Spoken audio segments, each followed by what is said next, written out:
Hello, welcome back again to the program, Property Behind the Scenes, brought to you by the Federation of Estate Agents. The program that shows every day at 7:30 a.m. in the morning and 8:30 p.m. in the evening from Monday to Friday. And on the weekends, Saturdays and Sundays at 10 a.m. and 6 p.m. Today I have with me Benji, Tabone, Grech. He is the owner of Grech ENGEL VOLKERs. It is one of the larger estate agencies with branches all over the island. Good morning. Good morning, Simon. Welcome to the show. Thank you. The program is an invitation for the members of the Federation of Estate Agents to come and express their views on the current topics that affect owners, buyers and lessees, and constitute the opinion of that person as an individual. Benji, we're going to handle a number of issues today, but I would like to start with the situation as we find it today as regards recruitment. People continue to ask us if they would like to come and work as an estate agent because the market is so good. Do we have enough vacancies to fill in with new entrants? I think between all of us, all the members of the Federation, the biggest calling we are looking for is quality people. It is an industry which requires various skills or skill set from individuals, which is not only purely academic, but it's an emotional skill set that you must use with people. And I think between all of us, we're always looking for very good people. We'll pass to a short break for adverts. Please stay with us. See you soon.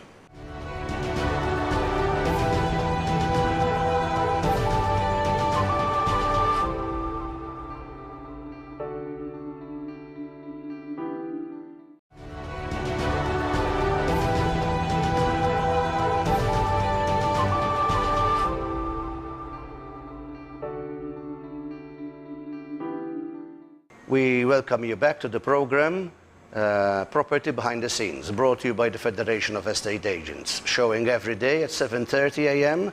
and 8:30 p.m. and weekends, Saturday and Sunday at 10 a.m. and 6 p.m. I have here in the studio today Mr. Benjamin Tabone Grech from ENGEL Grech, one of the larger estate agencies in Malta with branches all over the island.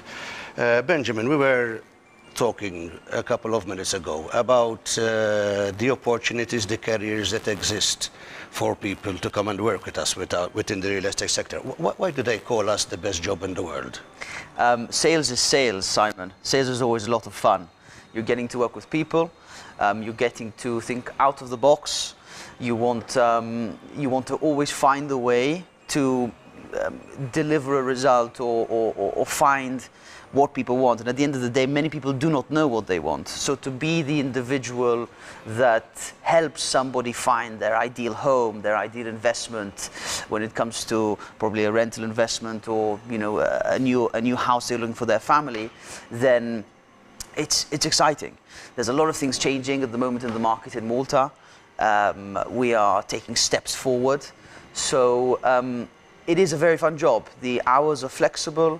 The motivation you find to continue, to work on a daily basis it comes from the leadership and the company you work with, as well as what you have inside.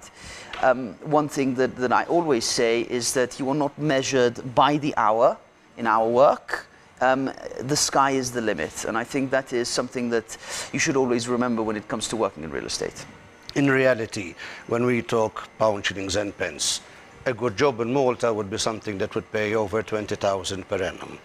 Is it reasonable to expect incomes for a property consultant to exceed 20,000 euros an annum? If we start to talk about money, I think it all depends what the individual is after.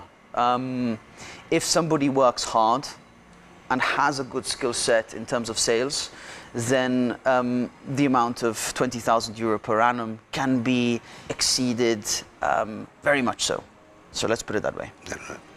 We'll Recently, there has been some discourse about a property bubble.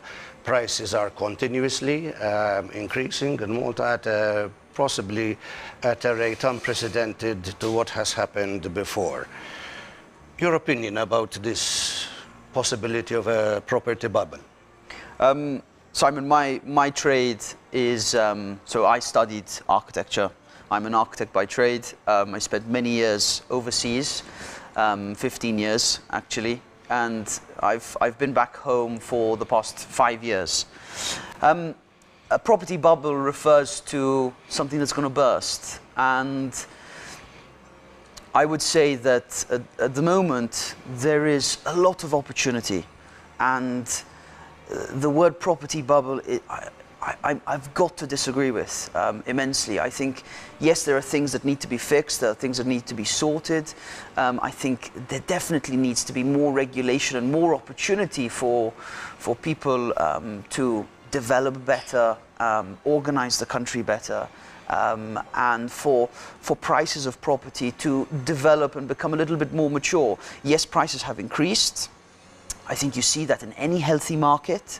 We've got a strong demand for workforce.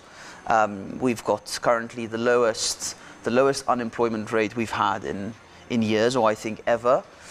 So we are looking for qualified people to come to the island, which means accommodation is needed, which means as Maltese, being a culture of having a strong home ownership culture, people are looking to purchase rental investments, which is leading, yes, to this price increase. We can refer to the bracket of 350,000 euro, where the majority of the discussion lies once we launch the IIP program, the individual investor program, where non-EU nationals could purchase a Maltese passport or through investment in the island. That bracket of the property of 350,000, I think, set a standard for certain properties to increase in price.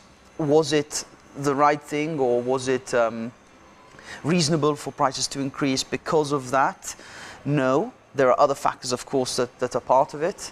So let us go on and say, well, what might happen? Can, if it's a bubble, which is what some people are saying, can it burst? Well, I say it is not a bubble, and I say that the market is going to develop and become a little bit more sophisticated, a little bit more mature.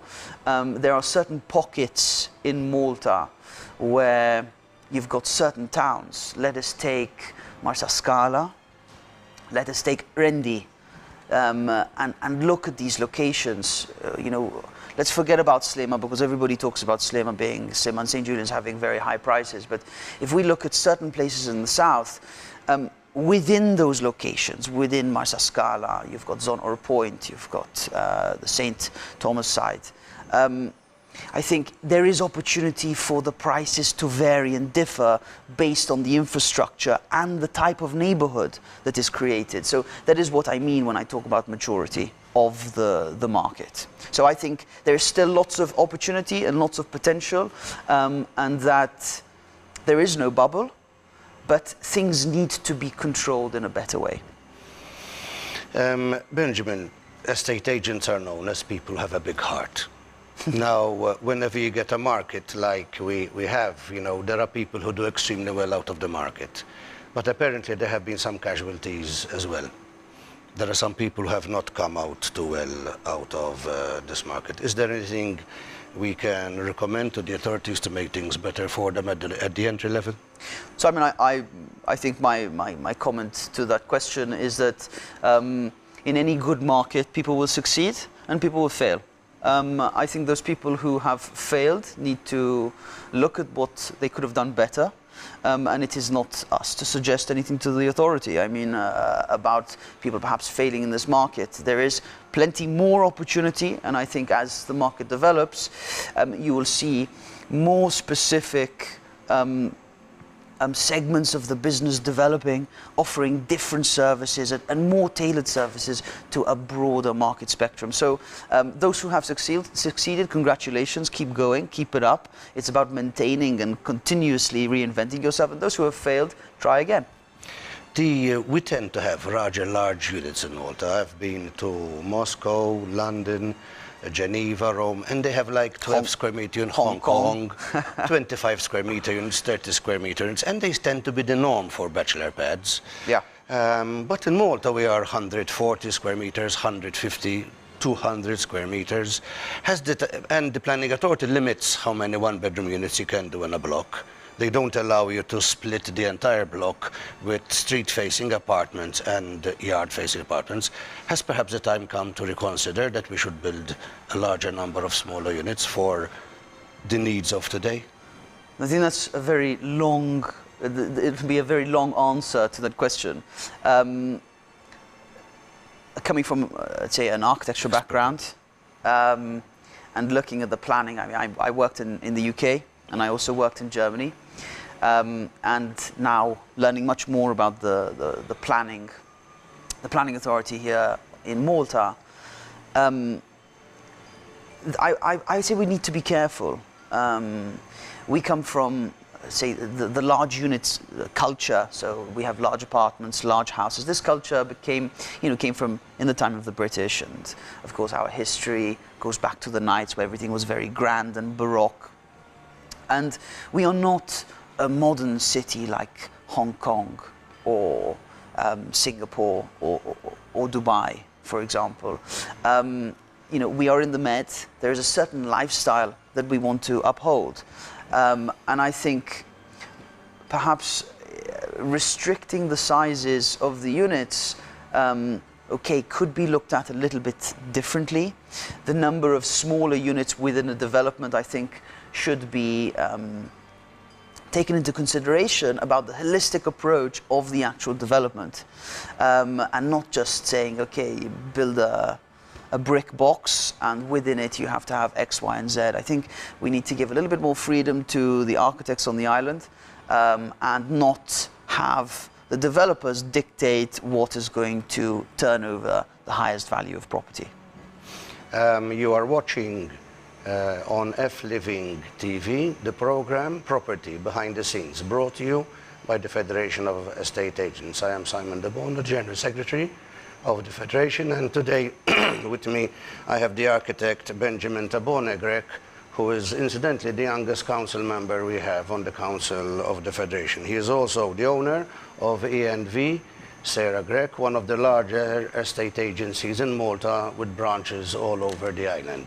We shall now go to a short commercial break.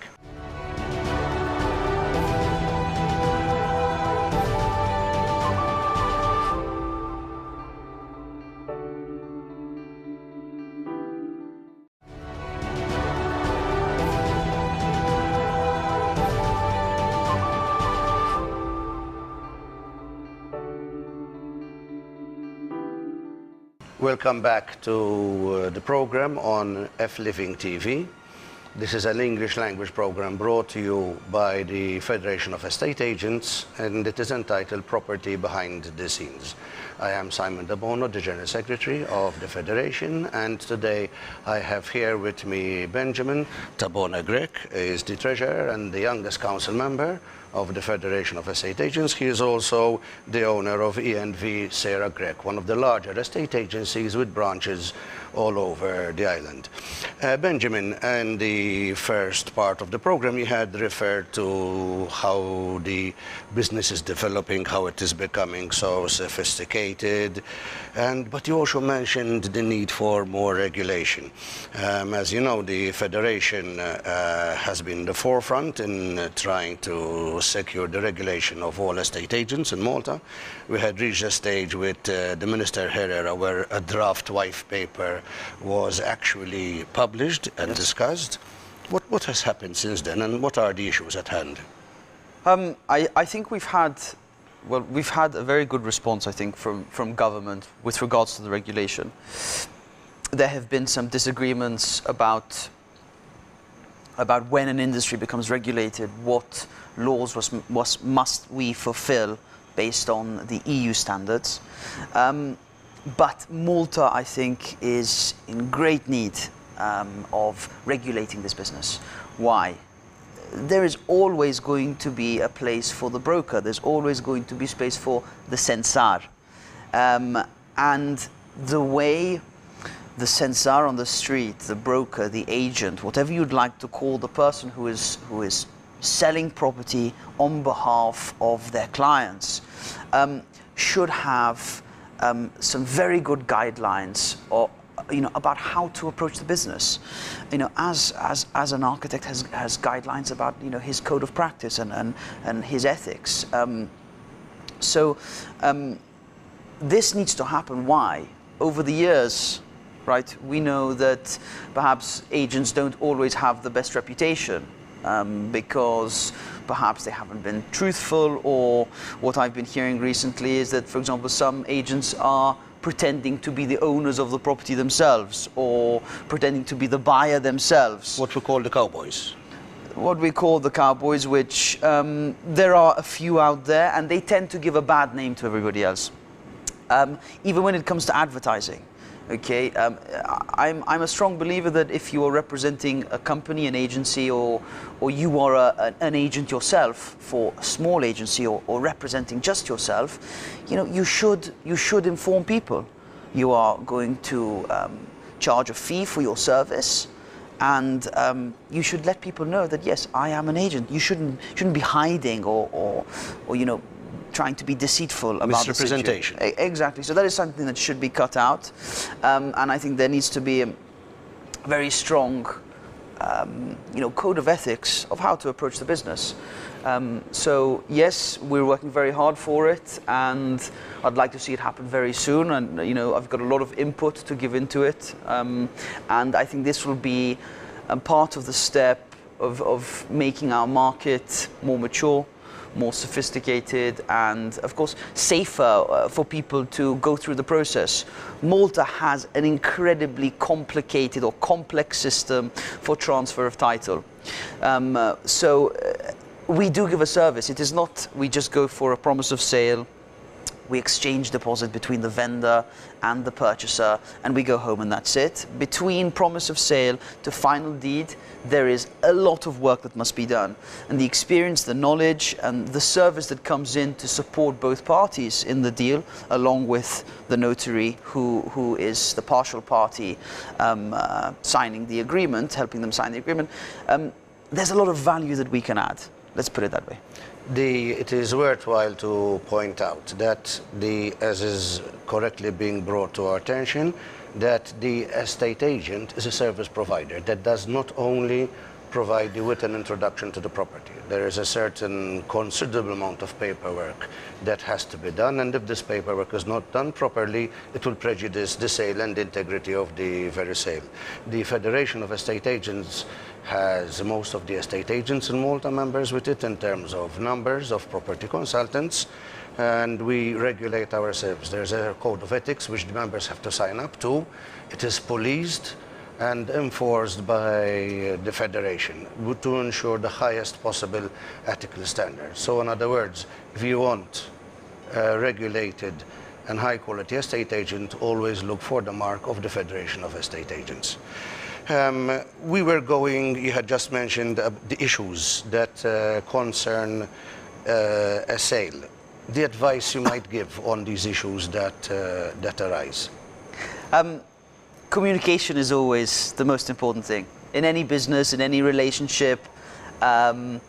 So the first advice is be prepared to communicate or work with someone who is a good communicator. Otherwise, it just makes it more tedious and more difficult. Don't be scared, okay, to purchase a property. It is normal to go to a convenue, select a notary you feel comfortable with. But once the promise of sale is signed, today we are beginning to see, we are beginning to uncover some problems that we had in the past with transfer of title. Land registry plans, researches on title, hypothecs, amongst other things. If you are borrowing from the bank, if you're taking a home loan to purchase your property, the people you buy from are important. If it is an inheritance, if it is a property that is owned by many people, you must be prepared to pay for perhaps more researchers. If you're purchasing from a company, or a developer, then you have a little bit more certainty that you are buying something that is clean in title. At the end of the day, when you come to contract, it will be clean in title. But to go through that process, we have, we are today seeing problems with the land registry. 10 years ago, everything is hand-drawn on a piece of paper. So there is human error. Today they use ACAD. Today they're using ACAD, which is but infinitesimally more accurate. But it's still on a piece of paper. It is still 1 to 2,500. It's not digital. It's not accurate enough. So it is not accurate enough. So there are discrepancies. You might have an overlap with a neighbor, which we find all the time. So who does this piece of land belong to? Which title does it belong to? And so on. The banks have become much more strict. In fact, there's the FIAU, and we have to do a lot of due diligence. So don't be alarmed. There are a number of there's a number of papers you must fill in and must sign when you work with an agent, and also with a notary. A notary will make you do the same thing. So this is normal. The banks do even more due diligence. Okay, so today we're being much more careful when money is being exchanged between two parties for an immovable asset. We have talked about the land registry, we have talked about the financial and intelligence aspect where people have to explain profit and funds. But sometimes when we used to build, there was a building boom in the 70s and the 80s, and people didn't used to pay too much attention. So basically it was, just get on with it, enforcement wasn't so high. And sometimes we face these issues again today. The estate agent, how can he help you to sort out a planning issue? I think that comes from experience. So last year with the PA, part of one of the things they're very proud of in terms of generating more income, to sort the planning authority out, to take it to a better standard, was saying, okay, here's the cutoff point. From today onwards, if your property is not according to permit, we are going to give you the opportunity to regularize your property. So if you're purchasing a house where they may have built or opened a door or opened a window where they shouldn't have, and you'd like it there, or it's been there for a certain amount of years, or that is how the original owner has bought it, then you can regularize that property against a payment. The experience in knowing who to go to, what paperwork you need to fill in, when to speak to your architect, chasing up that procedure, this is the added value of the service we offer. In fact, we often find ourselves having to recommend the buyer to go and seek the services of an architect to confirm the integrity and the compliance of the building. Yes, I would recommend that all the time. But I would recommend it a little bit later in the process, because if you like a property, you feel good in it, you think it is a good investment yourself, that is your decision. It is your call. The architect comes along to ensure that what you are buying is going, you're making an investment which is sound enough to be able to sell on again in the future without any problems. We are watching the program on F-Living TV called Property Behind the Scenes, brought to you by the Federation of Estate Agents. I am Simon Tabone, General Secretary of the Federation, and I have together with me Benjamin Tabone Grech, owner of ENGEL Grech, one of the larger estate agents in Malta. He is also the treasurer and a member of the council. We shall now go towards a short break.